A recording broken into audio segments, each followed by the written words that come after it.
사무엘하 12장 15절 하반절에서 17절 함께 읽겠습니다.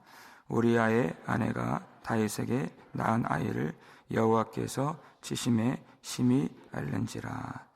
다윗이 그 아이를 위하여 하나님께 간구하되 다윗이 금식하고 안에 들어가서 밤새도록 땅에 엎드렸으니 그 집에 늙은 자들이 그 곁에 서서 다윗을 땅에서 일으키려 하되 왕이 듣지 아니하고 그들과 더불어 먹지도 아니하더라. 아멘.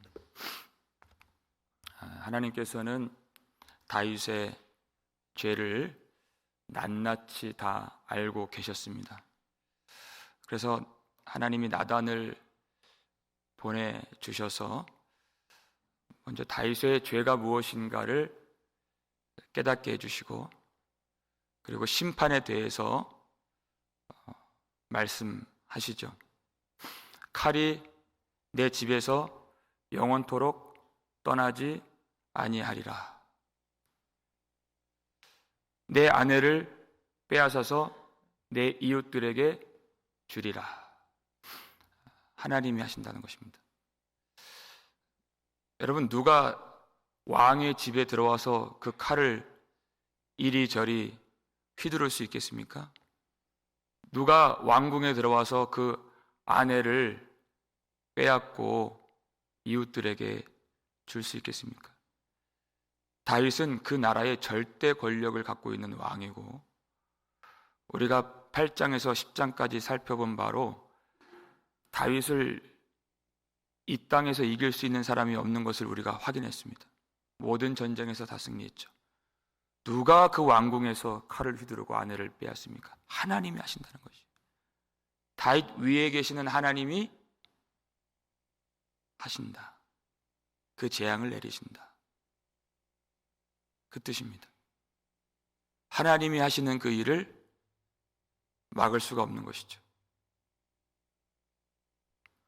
만약에 보통 선지자 같으면 왕에게 이런 말 전할 수가 없죠.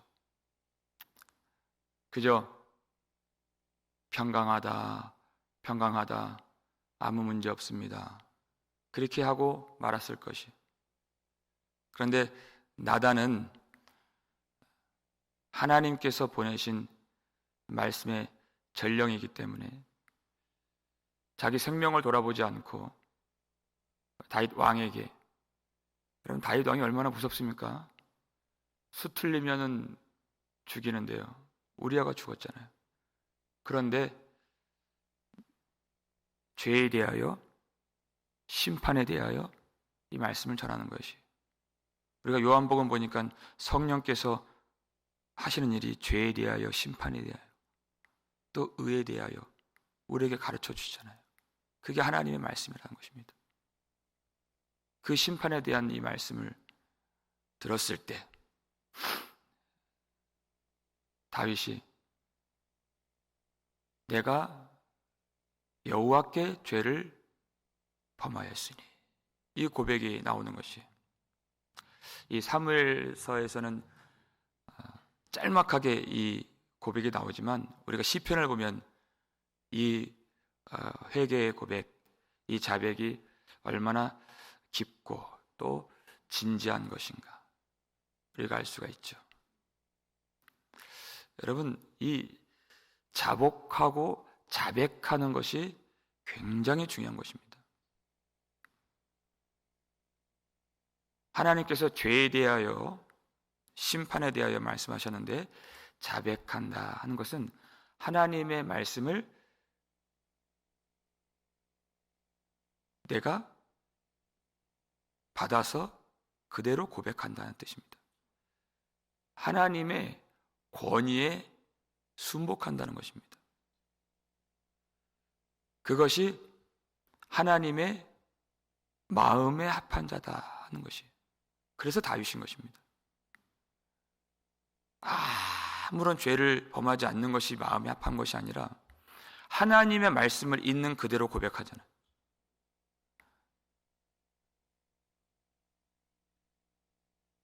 하나님의 말씀을 우리가 믿고 따른다. 하나님 말씀하신 대로 내가 살아간다. 사람들은 그것을 행위적인 것만으로 생각을 해요. 그것은 마음에서 일어나는 것입니다. 여러분, 자복할 때 그저 그런가 보다, 그렇게 하라고 하니까, 그렇게 배웠으니까, 맨날 목사님이 그렇게 말하니까 그렇게 하는 것보다 앵무새처럼 그렇게 하는 게 아니죠. 고장난 녹음기처럼 그렇게 하는 게 아니에요. 물론 회개를 배우면서 어떤 우리가 신앙이 어릴 때 그렇게 할 수도 있어요. 근데 다윗이 어떻게 합니까?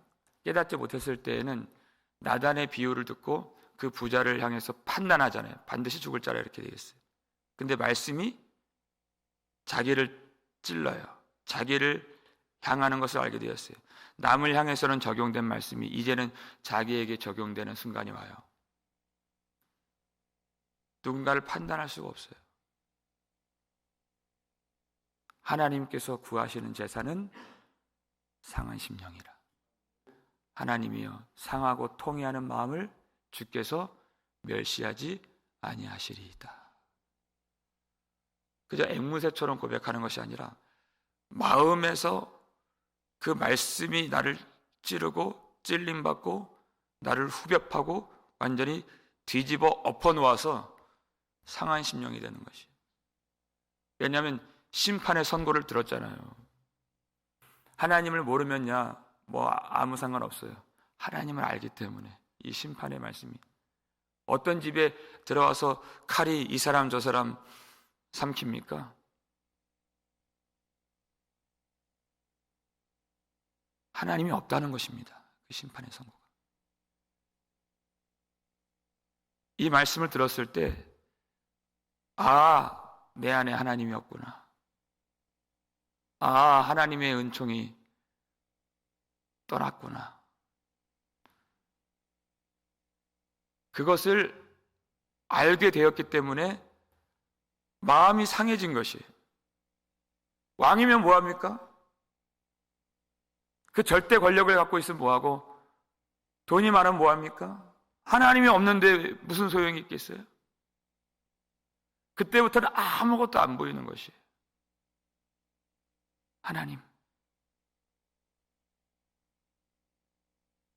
하나님이여, 하나님은 상하고 통회하는 마음을 멸시하지 아니하시리이다.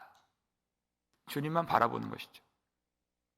그 높아진 마음이 다 내려오는 것이. 그러니까 이 말씀을 하나님 주신 대로 우리가 받아야 돼요. 그래야 이 마음이 되는 것이에요. 내 믿음이 어디까지 왔는지, 내 영혼의 좌표는 어디에 있는가. 다윗에게 지금 필요한 것은 하나님 주신 말씀 그대로 전하는 것이고 깨닫는 것이에요. 평강하다 할 것으로 고침받을 수 있는 가벼운 죄가 아니라는 것입니다.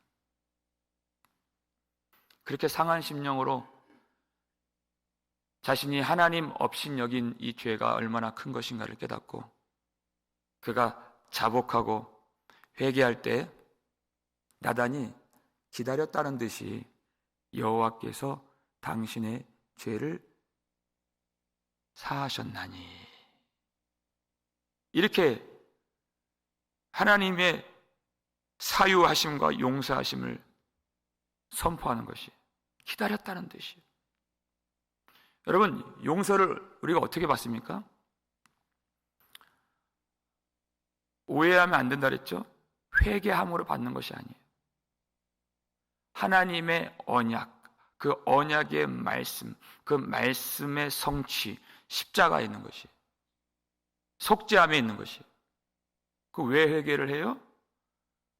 하나님의 그 용서하심, 십자가로 용서하심을 확인할 수 있는 길이 회개에 있다는 것입니다. 그러니까 용서받고 언약 안에 말씀으로 깨끗함을 받은 자들이 회개할 수 있는 것이에요. 그런데 이 기독교 복음을 오해하는 사람들은 내가 믿으면 다 끝났다고 생각을 해요. 다 되었다고 생각해요. 그런데 여러분, 나단이 한 말을 보십시오. 하나님께서 당신의 죄를 사하셨나니 그랬어요. 근데 뭐가 따라오죠? 당신이 낳은 아들은 반드시 죽으리라, 이렇게 얘기했어요. 그 아들이 죽는다. 다윗이 죄를 범했죠. 그런데 하나님이 다윗을 용서하신다는 그 말씀은 죄를 그냥 흩어서 하나님이 그 전능하신 능력으로 죄를 그냥 없애주시는 것이 죄사함이 아니다는 것입니다. 죄를 지은 책임이 있는데 그 죄의 책임이 다윗에게서 누군가에게로 옮겨진다는 뜻이에요. 그 죄의 책임에서 풀려나는 자가 있다면 죄의 싹슨 사망이죠. 죄와 그 사망을 누군가는 받게 된다는 것입니다. 그게 누구입니까? 아들이라는 것이에요.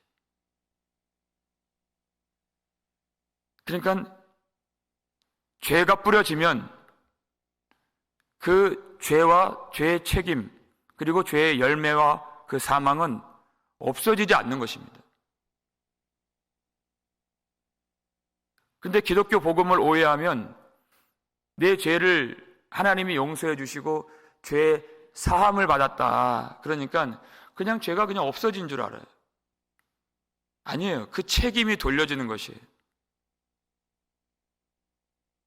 그냥 없어지는 줄 알면은 진정한 하나님이 기대하시는 믿음의 삶을 살 수가 없고 하나님의 마음을 알 수가 없어요. 그리고 자기 마음대로 삽니다. 왜? 내가 이미 믿기 때문에, 죄를 다 용서해 주셨기 때문에. 그러니까 거룩한 길로 가는 것이 아니라 그냥 자기 마음대로 사는 그 삶을 사는 것이에요. 그런데 그 죄책이 돌려진다. 우리의 모든 죄를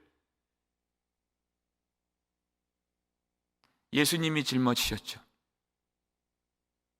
성도는 그것을 아는 것이에요. 그것을 알아야 예수님을 없인 여기지 않게 됩니다. 그리고 예수님 죽으신 십자가로 나아올 수 있는 것이에요. 내가 용서받았다고 하는 그 얄팍한 기쁨만 가지고 살지 않는다. 왜 하나님이 애통하라고 하셨는가? 왜 슬퍼하라고 하셨는가? 그 의미, 그 마음, 그 말씀을 깨닫게 해주신다는 것이에요. 그걸 알아야 나와 예수님과 관계가 있고, 그것을 알아야 십자가 앞에 나와야 내가 예수님을 사랑하는 것이고, 내가 예수님의 고통을 아는 것이 나와 예수님이 믿음으로 말미암아 연합이 되어 있다는 것이에요. 관계가 있다는 것입니다. 그것이 없으면 나 따로 예수님 따로 관계가 없는 것이에요. 그러니까 주여 주여 평생 불러도 마지막 날에 내가 너희를 도무지 알지 못하나니 불법을 행하는 자들아 내게서 떠나가라 하시는 것이에요. 관계가 없다. 우리는 안다 하지만 예수님은 우리 모르신다 하는 것이 관계가 없기 때문에.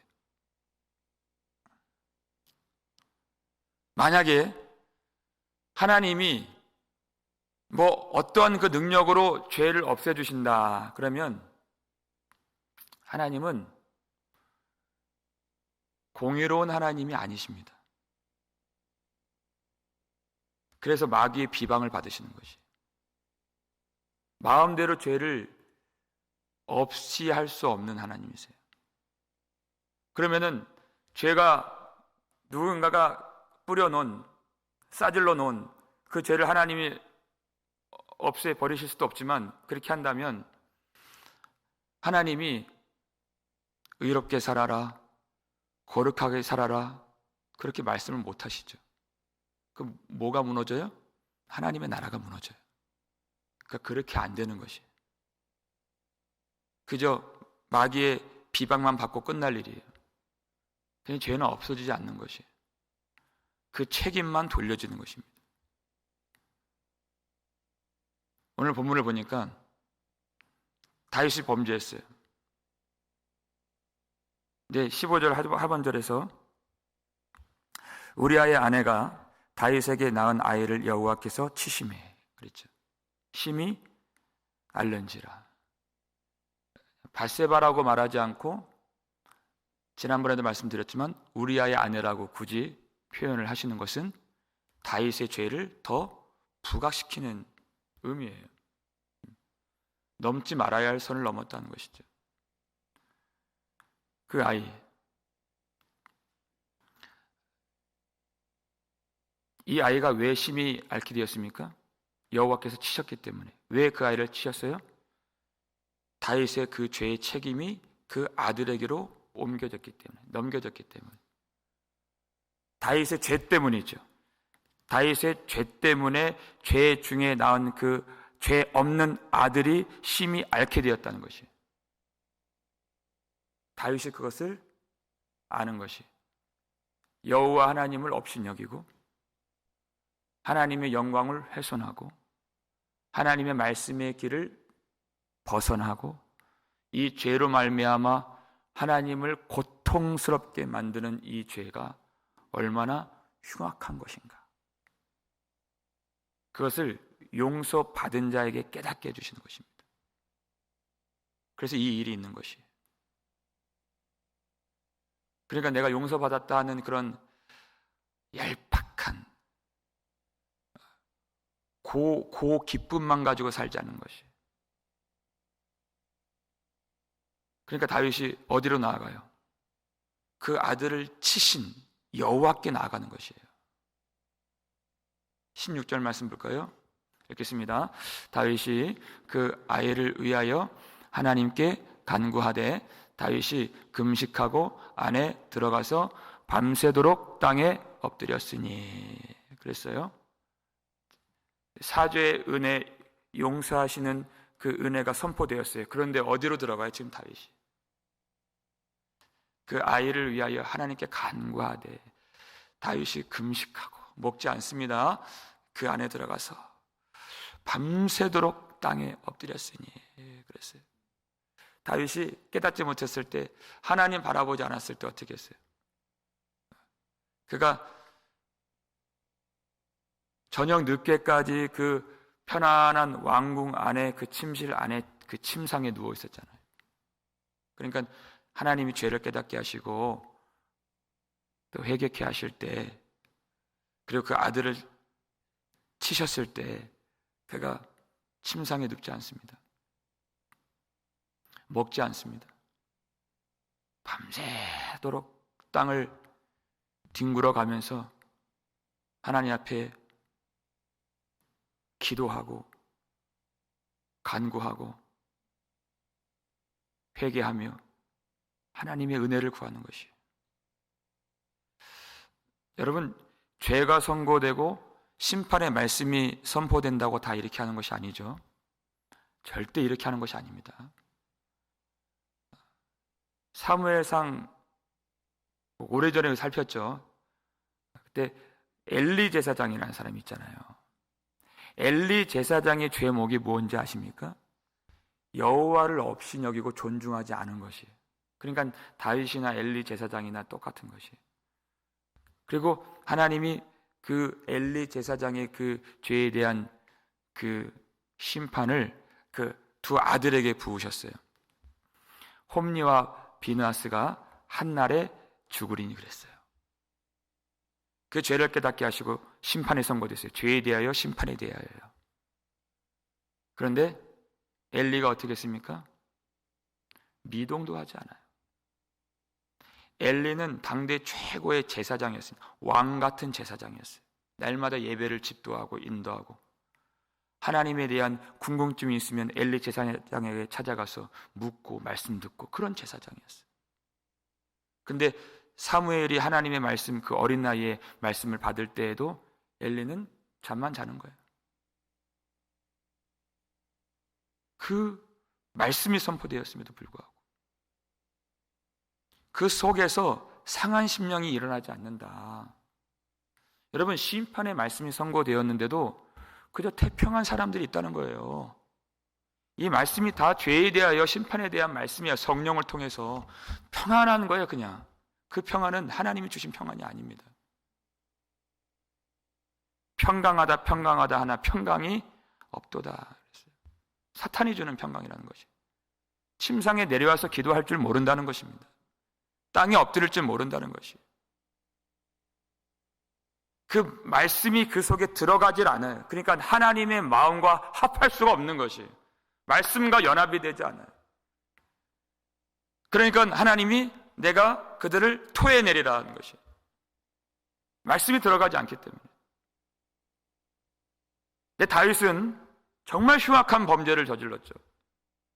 그럼에도 불구하고 이 말씀을 받을 때, 그리고 그 아들의 고통을 보면서 그가 금식하고 그 땅에 엎드리며 하나님께 간절히 간구하면서 온 몸으로 몸서리치면서 자기가 범죄한 그 죄를 아파하는 것입니다. 여러분, 이 아들 왜 아픕니까? 왜 심히 앓게 되었어요? 왜 하나님이 그를 치셨습니까? 누구 때문입니까? 내 죄 때문이에요. 그러니까 이 아들은 나 때문에 지금 앓고 있는 거예요. 나 때문에 죽고 있는 거예요, 지금. 그러니까 이 아들이 누굽니까? 나예요. 내가 지금 심판을 받아야 되는데 이 아들이 지금 대신 받는 거예요. 이 아들과 내가 지금 동일시 되는 것이 간구하는 것이고 금식하는 것이고 땅에 엎드리는 것입니다. 이 아들과 지금 하나가 되는 것이, 이 아들의 고통을 내가 몸소 느끼면서 무엇을 아파해요? 죄를 아파하는 것이. 뭐라고 기도했을까요? 이 아들이 왜 아파야 되겠습니까? 시편 51편 4절 보니까 내가 주께 범죄하여 주의 목전에서 악을 행하였으니 주께서 심판하실 때 순전하시다 하리이다. 이 죄 없는 아들 말고 내가 아프고 내가 죽어야 되겠습니까? 주님이 나를 심판하셔야 그 심판이 순전하게 되겠습니다. 그 기도한 거예요. 그가 내가 되고 내가 그가 된 것입니다. 이 아들은 죄가 없어요. 그러니까 땅바닥에 엎드리죠. 여러분, 용서받은 자들, 죄를 깨닫는 자들은 그 자세가 높아질까요? 낮아질까요? 낮아지는 거예요. 내 죄를 깨닫는 거예요. 누구에게 책임을 돌리지 않는 것입니다.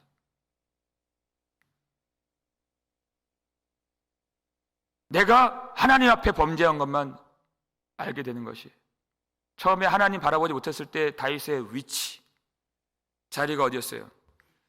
여부스 땅에서 가장 높은 그 왕궁에서도 가장 높은 옥상을 또 꼿꼿이 서서 거닐더라 그랬잖아요. 그게 그의 마음이었어요. 높아진 마음. 근데 하나님이 말씀으로 죄를 깨닫게 하시고 말씀과 합해지니까 어떻게 해요? 그가 땅바닥에 엎드려 낮아지는 것이, 그게 그의 마음이라는 것입니다. 하나님이 그렇게 만들어 주시는 것이. 그러니까 이 장로들이, 이 나라의 노인들이 이러다가 왕이 죽겠다 하면서 이 왕을 일으키려고 그래요. 17절 보니까. 근데 그 말을 듣질 않아요. 왜? 내가 죽어야 마땅한 자인 것을 알기 때문에. 그리고 다윗이 그들과 더불어 먹지 아니하더라 그랬어요. 식음을 전폐하고 그가 엎드리는 것입니다. 간구하는 것입니다. 그 고통 속에 들어가는 것이. 여러분, 이것이 무엇을 말합니까? 그 죄를 담당한 아들의 고난에 동참하는 것을 말하는 것이. 그저 내가 구원 받았구나 감사하고 기뻐하는 마음이 당연히 있어야죠. 당연히 있어야죠. 그건 정말, 그건 없어서는 안 되죠. 그런데 그것만 있어서도 안 된다는 거죠. 우리가 왜 기독교 전통으로 우리가 지금 사순절 안에 있죠. 그리고 이제 곧 고난주간이 오죠. 왜 사순절과 고난주간을 지키는가? 율법적으로 지키는 것이 아니에요. 상한 심령으로 우리의 죄를 담당하신, 우리의 죄책을 하나님이 돌리신 그 아들의 고통을 알라는 것입니다. 그것을 알아야, 무엇을 알아야? 내 죄를 깨달을 수 있는 것이에요. 그래서 우리가 십자가 앞으로 나아가는 것이에요. 내가 구원받은 그 감격과 기쁨이 있지만 그것만 있는 것은 너무나도 철없는 철부지신앙이에요. 그것조차 없으면 안 되지만 또 있어야 돼요. 애통하는 마음, 가난한 심령, 회개의 눈물, 그 죄에 대해서 몸부림치는, 그 아파하는, 주님의 십자가에 내가 들어가는 그런 몸부림이 있어야 믿음이 자라는 것입니다. 주님이 십자가로 나아가면 무엇이 보여요? 이 다윗의 이 기도를 한번 생각해 보세요. 사실 그 아들이 죽어야 자기가 용서받는 것입니다. 그러니까 그가 기도할 때 하나님은 작정하셨어요. 그 아들의 죽음을 돌릴 수도 없어요. 그리고 피할 수도 없어요. 물릴 수도 없어요. 그리고 그 은혜를 거부할 수도 없어요. 그 마음이 어떠한 마음이겠습니까? 그게 하나님 아버지의 마음이라는 것이에요. 우리를 구원하시기 위하여서 어떻게 할 수 없는 그 마음, 오래 참으시는 마음, 우리를 사랑하시는데 구원하시기 위하여, 그 죄를 용서하시기 위하여 그 아들을 죽일 수밖에 없는 그 마음, 그걸 모르고 내가 구원받았다 하는 그 얄팍한 기쁨만 있다면 하나님과 관계가 없는 것이죠. 눈물이 말랐다면 하나님의 자녀가 아닌 것이에요. 우리가 예수님 십자가 앞에 그 어찌할 수 없는 하나님의 마음을 알아야 하나님의 마음에 합한 자가 되는 것입니다. 참 오늘 이 귀한 찬양 여러분 꼭 집에 가서 다시 한번 말씀 들어보시고 이 찬양 개인적으로 불러보시면 참 좋을 것 같아요. 십자가를 보는 것이 무엇이냐? 그 어찌할 수 없는 마음, 그 형상 볼 때 내 마음에 큰 찔림 받아서 그 사랑 감당 못하여 눈물만 흘리네. 이 마음이 있는 것입니다. 그래서 우리가 십자가 앞에 나아가는 것이, 그래서 그 아들의 고통에 우리가 동참하길 원하는 것이, 내 죄를 용서하시고 내 대신 십자가 지신 주님을 바라보고 주님을 사랑하고 주님과 연합되어서 그 고통 속에서 우리는 그 죄를 아파하고 이토록 사랑스러운 주님을 멸시하고 죄를 사랑했던 것을 회개하며 하나님 앞에 땅에 엎드려 몸부림칠 수 있는 이 사순절 고난 주간 되시길 바랍니다. 그것은요, 어떤 사람들이 말하는 것처럼 은혜를 누리지 못하는 고행주의가 아니에요. 고행주의가 아닙니다. 죄를 아파하고 죄에 몸서리치고 죄를 버리며 하나님의 뜻대로 의롭게 살고자 하는 믿음인 것이에요. 예수님과 하나 되고자 하는 것이에요. 그 고통 속에 들어가야 부활의 영광도 함께 누릴 수 있는 것입니다. 주님과 함께 아파할 줄 알고 함께 울 줄 알아야 하나님이 하늘로부터 내려주시는 진정한 기쁨, 그 얄팍한 기쁨이 아니라 진정한 기쁨을 누릴 수 있는 것이에요. 그저 우리가 이 값싼 복음, 철부지 신앙에 우리가 매몰되지 않고 이 십자가 지신 우리 주님의 고통을 알며 하나님의 마음을 알고 이 죄가 어떠한 죄인지를 깨닫고 몸서리치고 몸부림침으로써 하나님의 마음에 합한 자로서 회개하며 하나님께 오늘도 엎드리고 하나님만 바라보며 하나님만 끝까지 찾으며 매달릴 수 있는 그 회개가 믿음인 줄 아는 저 여러분 되시기를 주의 이름으로 축원합니다. 우리 아버지 하나님 감사를 드립니다. 그저 왔다 그냥 돌아가는 예배 되지 않기를 바랍니다. 하나님, 하나님의 말씀으로 우리를 점령해 주시고 말씀으로 침투해 주시고 말씀으로 뚫고 들어와 주셔서 하나님의 마음에 합한 자로 살 수 있도록 도와주시옵소서.